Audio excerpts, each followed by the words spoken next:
Carson Hocevar just said the quiet part out loud, and NASCAR executives probably hated every second of it. At 22 years old, one of the sport's fastest rising stars is openly saying he'd rather walk away from cup racing than turn himself into a polished corporate robot. Not slow down, not compromise, quit entirely.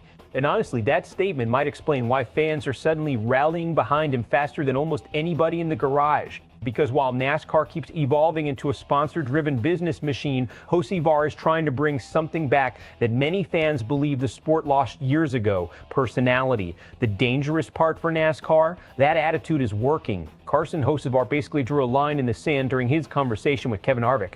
He said there have already been people telling him how a cup driver is supposed to act, how he should dress, how he should post online, what image he should project. And his response was blunt: if that's what NASCAR becomes, he's out. That's a massive statement in modern motorsports, because today's NASCAR environment is heavily built around sponsor relationships, brand safety, media training, and controlled messaging. Teams are spending millions. Sponsors expect professionalism. Manufacturers want marketable stars. One controversial moment can create headaches for everyone involved.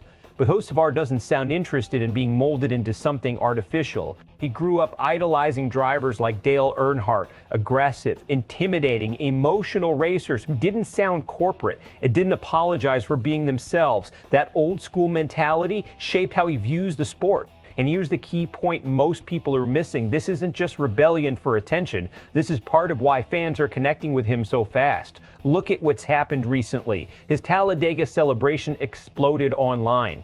His interviews feel unpredictable. He says things other drivers would never dare say publicly.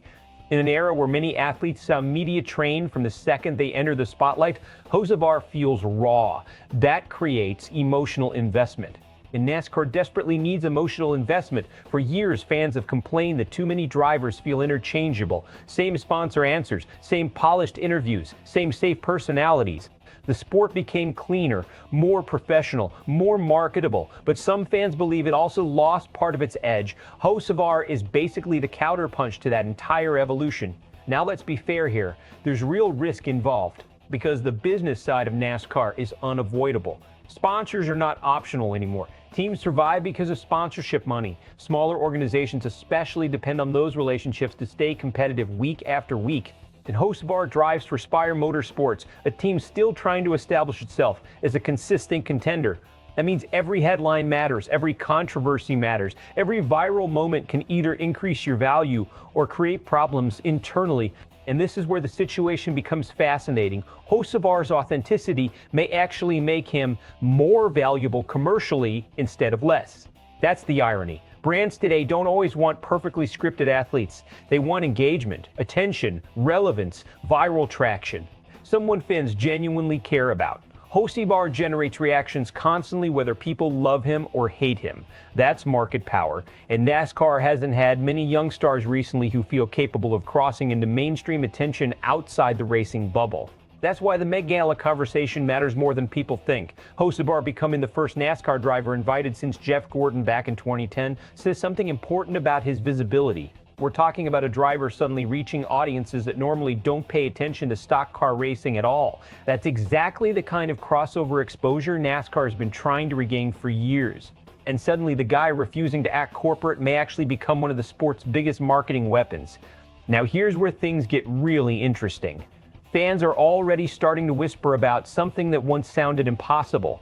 Could Carson Hocevar eventually overtake Chase Elliott as NASCAR's most popular driver? That award has basically belonged to the Elliott family forever.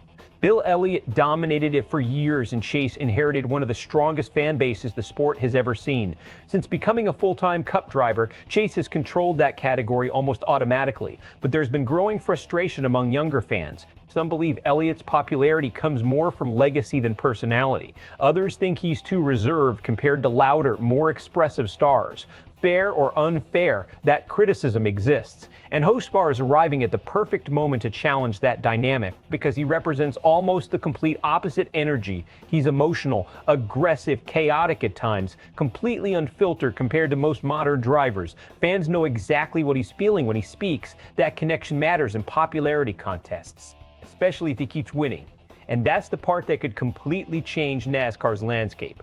Right now, Hocevar is still building credibility. He has momentum, he has visibility, he has hype, but sustained success changes everything. If he becomes a legitimate championship threat this season, his popularity could explode into another level entirely.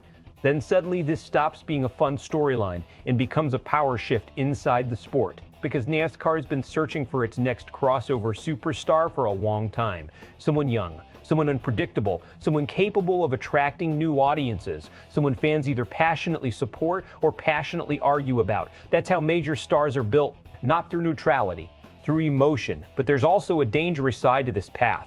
The more Hocevar leans into authenticity, the harder it becomes to control expectations. Fans love rebels until controversy starts affecting results, sponsors, or teammates. NASCAR history is full of drivers whose personalities created massive popularity and massive problems. So now Hocevar faces the biggest challenge of his career.